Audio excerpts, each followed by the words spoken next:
لله رب العالمين والصلاة والسلام على سيدنا ونبينا محمد وبارك وسلم۔ محترم دوستو، بزرگوں، موت کے بارے میں بات چلتی تھی۔ کاش ہمیں موت کا استحضار رہتا، اس لیے کہ حضرت رسول پاک صلی اللہ علیہ وسلم نے فرمایا اذکروا ذکر حازم اللذات الموت، لذتوں کو توڑنے والی چیز یعنی موت کا ذکر کرو۔ ایک آدمی بڑی نعمتوں میں ہو اور دنیا کی رنگینوں میں ہو، اس کے سامنے موت کا ذکر کیا جاتا ہے تو اس کی ساری لذتیں ضرورت میں بدل جاتی ہیں۔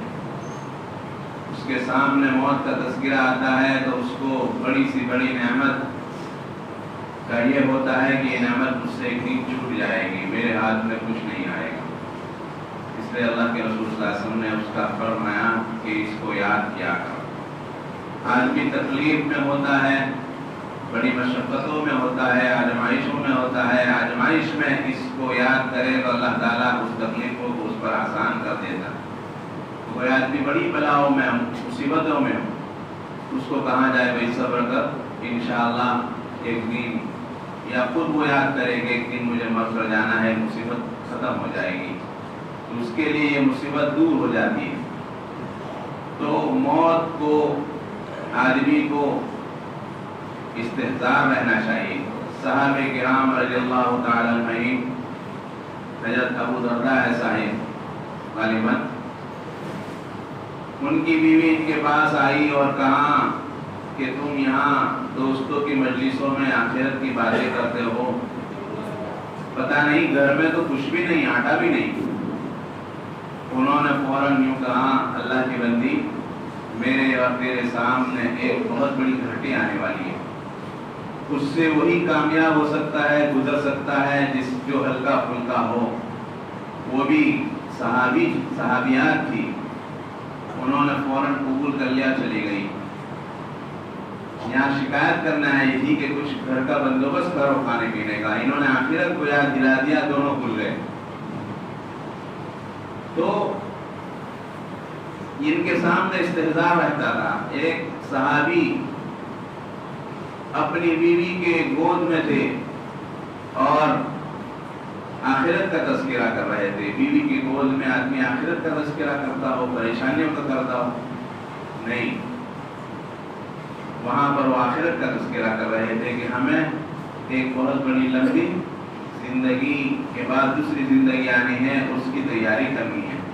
اللہ تعالیٰ اس کو پاک میں فرماتے ہیں فَلَقْتَحَمَ الْعَقَبَةَ وَمَا أَدْرَاكَ مَا الْعَقَبَةُ، ایک گھاٹی ہے، اس گھاٹی سے سب کو گزرنا ہے۔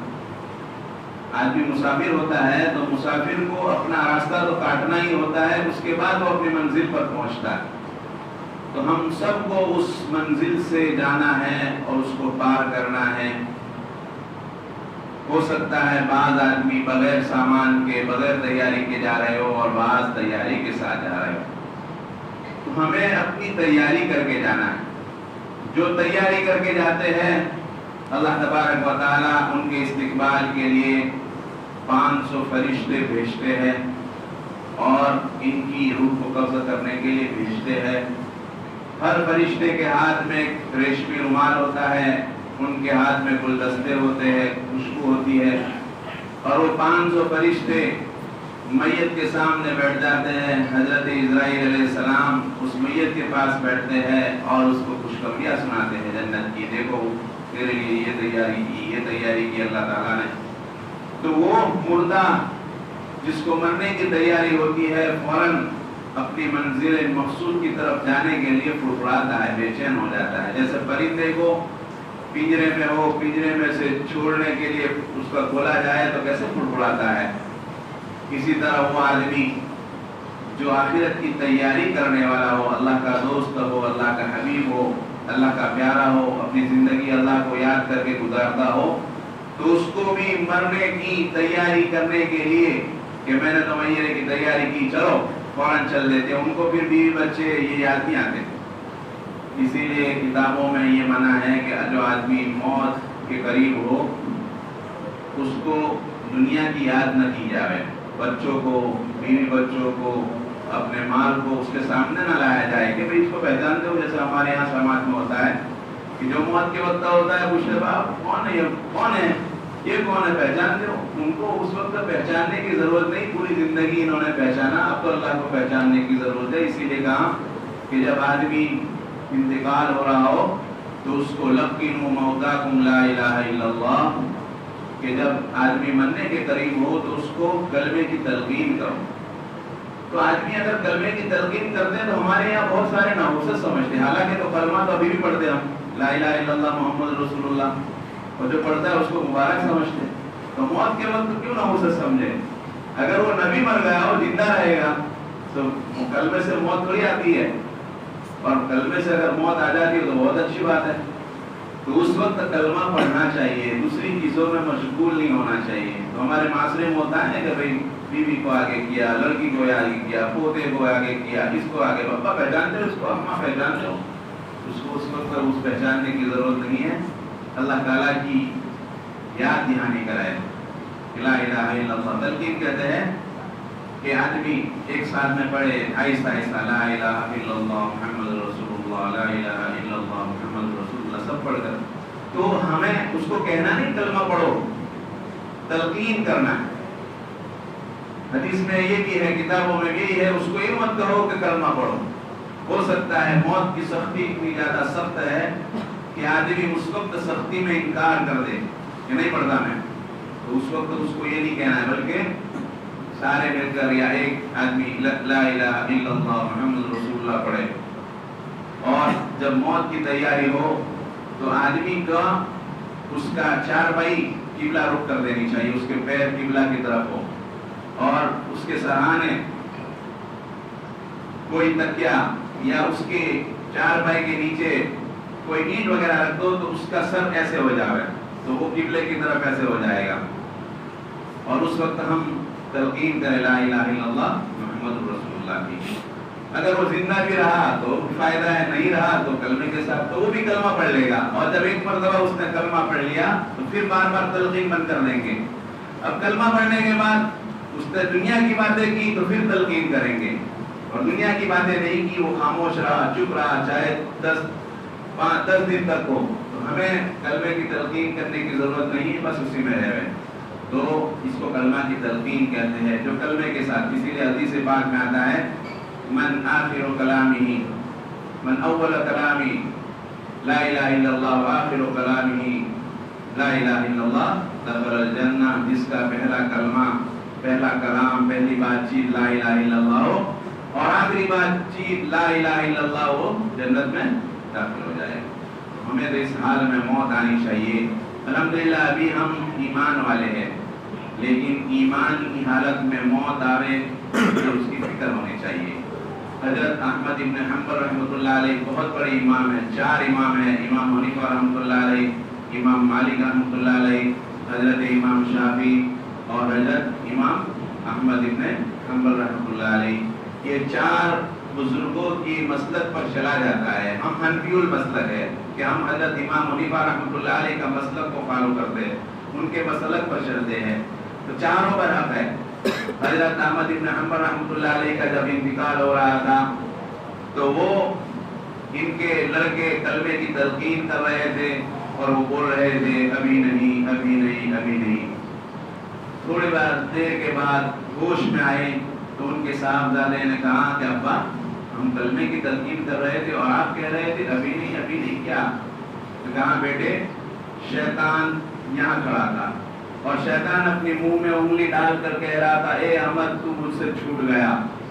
تو حضرت فرماتے میں نے اس کو کہا ابھی چھوٹا نہیں، جب میری موت آئے گی تب چھوٹوں گا. ہم تو کتنے مطمئن ہیں.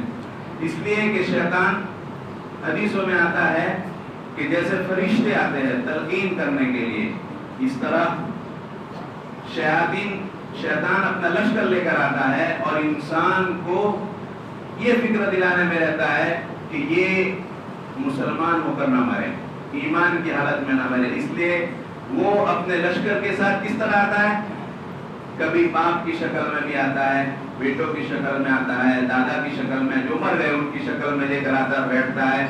تو اس طرف اس کی ماں ہوتی ہے جو شیطان ہوتا ہے, اس طرف اس کا باپ ہوتا ہے جو شیطان ہوتا ہے, اس طرف اس کا کوئی نانا دادا ہوتا ہے وہ بھی شیطان ہوتا ہے. وہ ماں کہیں گی بیٹا مسلمان ہو کر مت مرنا, یہودی ہو کر مرنا. اب ماں کی بات کون نہ مانے؟ اب وہ سمجھتا ہے میری ماں ہے لیکن وہ ماں نہیں ہوتی. اسی طرح یہاں دوسرا شیطان ہوتا ہے, وہ کہتا ہے کہ بیٹا عیسائی ہو کر مرنا, مسلمان ہو کر مت مرنا. اس طرح چاروں طرف سے شیاطین اس کو گھیر لیتے ہیں اور اس کی کوشش کرتے ہیں کہ یہ آدمی ایمان پر نہ مرے. لیکن اگر اس نے دین کی محنت کی ہو, نمازیں پڑھی ہو, تو شیاطین کو وہی فرشتے بھگا دیتے, چلو بھاگو یہاں سے, یہ تو ہمارا آدمی ہے. لیکن اگر یہ نہیں ہوتا تو وہ اس میں آ جاتا ہے اور آدمی ایمان کی حالت میں نہیں مرتا. اس لیے جب اللہ والے اتنے بڑے امام کہتے ہیں ابھی نہیں ابھی نہیں, تو ہم جیسوں کا کیا ہو سکتا ہے بھائی؟ تو ہمیں موت تک مطمئن نہیں ہونا چاہیے. اتنے بڑے امام جن کی زندگی کبھی گناہوں میں نہ گزری ہو, کبھی گناہ نہ ہوئے ہو, قال اللہ قال رسول کی باتیں ان سے نکلی ہو, حدیثوں کے اندر نکلی ہو, اور بیماری میں بھی اللہ کا ذکر کرتے ہو, اللہ کی یاد میں کرتے ہو, ایسے آدمی بھی, ایسی شخصیت بھی موت کے وقت ابھی نہیں شیطان سے یوں کہتے, تو ہم زندگی میں کیسے رہ سکتے؟ اس لیے موت کی تیاری کرنی ہے. ہم ہر چیز کی تیاری کرتے ہیں, موت کی تیاری نہیں کرتے, آخرت کی تیاری نہیں کرتے, حالانکہ وہاں ان کو جاتا رہنا ہے. تو جو نیک اللہ کا بندہ ہوتا ہے, اللہ تعالیٰ اس کو فرشتوں کے ایک بڑا لشکر لے کر آتے ہیں, اس کی روح اس طرح نکالتے ہیں جیسے آٹے میں سے باہر نکل جائے. اور بعض مرتبہ آدمی کو تکلیف بھی ہوتی ہے موت کے وقت. تو موت کے وقت تکلیف ہونا کوئی گناہ کی بات نہیں ہوتی, بلکہ موت کی تکلیف بعض آدمی کو ہوتی ہے تو اللہ تعالیٰ اس سے گناہ معاف فرمائے. ہاں کوئی گنہگار ایسا ہو اور کلم کلا گناہ کرتا ہو, ہم سب سارے گنہگار ہیں, لیکن بعض آدمی ایسے ہیں جیسے گناہ چھوٹے چھوٹے پتہ نہیں بڑے بڑے کرتے ہیں, اس وقت اگر ان کو تکلیف ہوتی ہو تو ہم سمجھ سکتے ہیں کہ یہ اس کی وجہ سے ہے. تو دوستو بزرگوں, ہمیں آخرت کی تیاری کرنی ہے, موت کی تیاری کرنی ہے. اس لیے کوشش کریں. موت کی تیاری کیا ہے کہ ہم اپنے گناہوں سے توبہ کر کے اللہ تعالیٰ کی فرما برداری والی زندگی گزارنے کی